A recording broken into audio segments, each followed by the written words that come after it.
Alright, boys and girls, back with a juicy episode of Bad Combat News.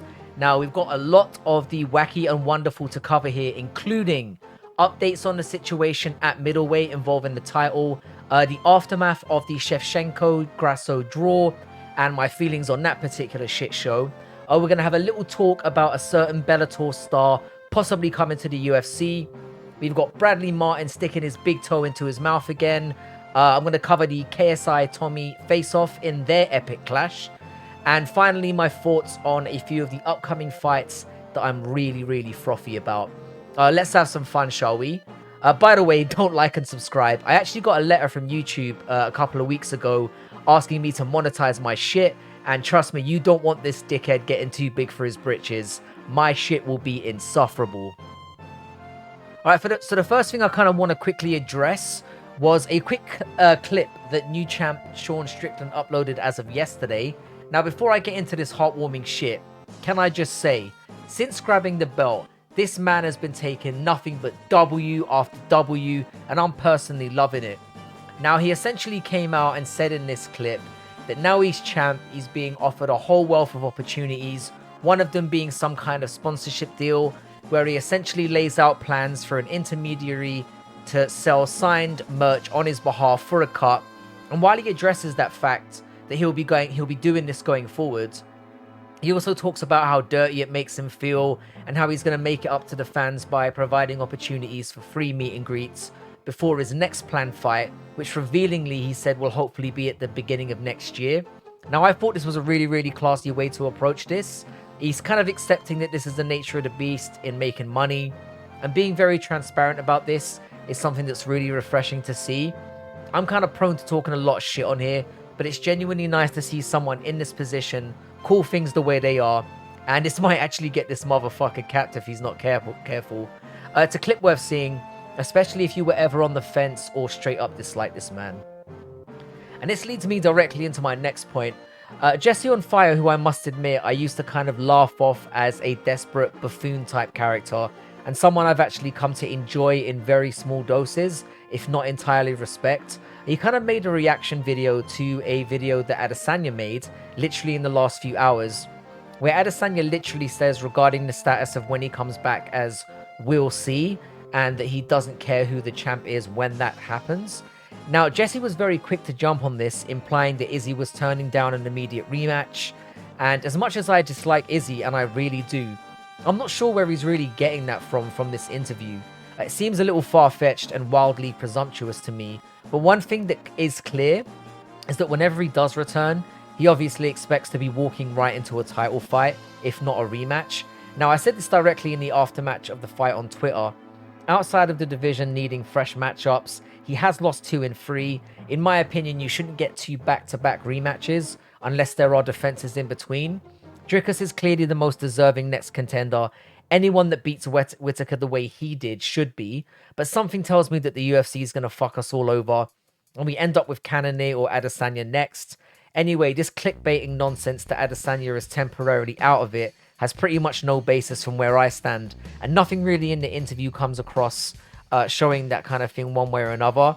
Either way, we're not really going to know what's happening until November at the earliest, based on the timeline that Strickland gave us, and that guy doesn't really tend to talk too much bullshit. So let's just shut the fuck up and see what happens with Costa and Chimaev at the very least. Alright, so leading now into the aftermath of the Grasso-Shevchenko draw, the former champion in particular seems to be on a scorched earth campaign, calling it a robbery and straight up partisan bias, demanding a rematch either at home soil or neutral soil, which to me is really bananas for like a number of reasons. Now, firstly, I'm just going to say, in my reaction to that fight, if you missed that, I thought that Grasso won rounds 2, 4, and 5, I think it was, and consequently won the fight. However, I also said that the 4th was really close and the swing round, and that if you did call it for Valentina, fair play. I had no horse in that race, bear in mind. In fact, I actually picked it to go the distance on my channel and cashed in pretty hard on that. What I will say in Valentina's defense is that the draw scorecard was a total robbery, and that Valentina, though, is kind of using that as a rod to play foul here. The fact is, it was a close fight. Either girl could have won it, and should that second scorecard have been identical to the other Grasso winning scorecard, Valentina could not have had a thing to complain about. Regardless anyway, calling for the fight to be in her home country is both delusional and entitled as fuck. You've got a win, a loss and a draw now against this person. Personally, I do think it should be run back, but suggestions that maybe Blanchfield should be next against Grasso, and then maybe do Fioro versus Valentina in an eliminator kind of tickles my balls as well.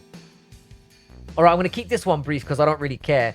Patricky Pitbull was interviewed recently saying that based on his career achievements at Bellator, he deserves to have a go at the UFC and to slot in pretty high up in there, you know, with a fight either just off a title fight or a title fight itself.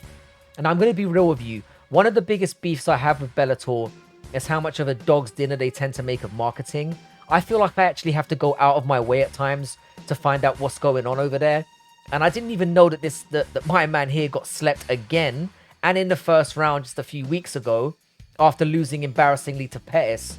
Now the UFC must be really quaking in their space boots at the proposed little merger between Bellator and PFL. Really scary stuff, lads. Anyway, Pitbull is a legend of sorts, but I think his aspirations of jumping ship now, after losing convincingly to a bigger midget than he is, and then getting bonged out by some G I haven't even heard of, it might be a little bit too late for that. What do you think about this, listener? I'm really interested to know.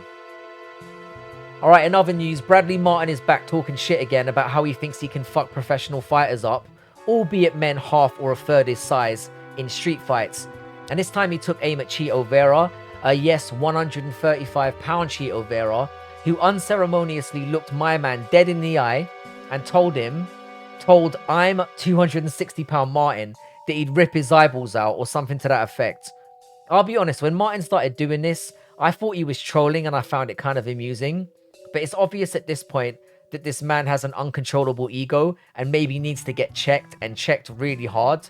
Now, my personal GOAT Mighty Mouse has been very vocal about some kind of contest, and oddly Martin has been suddenly quiet on that. Either way, as this man starts to unravel, I'm predicting some major embarrassment in his future in the form of a recreation the likes of when that Pokemon Chaozu got on Nappa's back in Dragon Ball Z. I've included a picture in case you don't know what the fuck I'm talking about. Except in this instance, the Chaozu figure is going to somehow strangle his ass out. Bookmark this shit.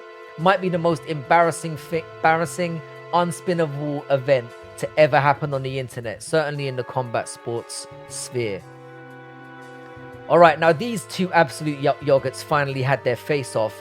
And I was going to go in hard about the interactions between them, the body language, who verbally came out on top, what implications it's going to have on the contest.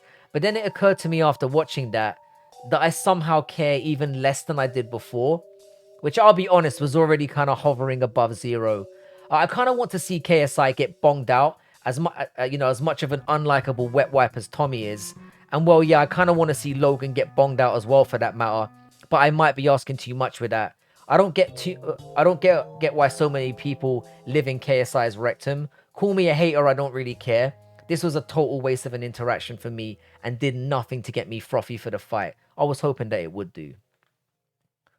Alright, finally, and most importantly, I wanted to end on something that actually does get me excited. We've got not one, but 3 beautiful fucking matchups to bring my chubby back from the dead. We've got Wood versus Naimov. I think this is actually a really interesting one.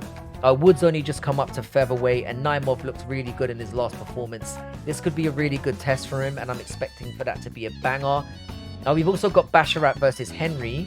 This is a slight step up for Basharat. Maybe he should be getting a bit more of a step up at this point. But Henry's an absolute dog. He's a very decent fighter himself, so it could be a decent test. I do expect Basharat to run through him, but it should be, you know, a decent fight, and probably the hardest fight that Basharat's ever had up to this point. But the one I'm probably the most excited about is the fight between Diego Lopez and Sabatini. I'm really high on Diego Lopez in particular. I think Sabatini is an excellent grappler. It will be interesting to see how that fight plays out. Hell of a banger to look forward to at the end of this year. And quite frankly, yeah, there's so much to look forward to. I can't wait to see all 3 of these fights and a lot more coming up this year. Alright, so that brings this section of Bad Combat News to an end. Looking forward to seeing the fights on the weekend. As I said before, absolute cracker of a card. Can't wait for it. Yeah, hopefully I'll do another segment of the news, hopefully on Friday if I've got time, just before we do the last row of fights. Don't know how long this one's going to have turned out to be, but hopefully not too long. Have a great rest of the week, and I'll catch you all again.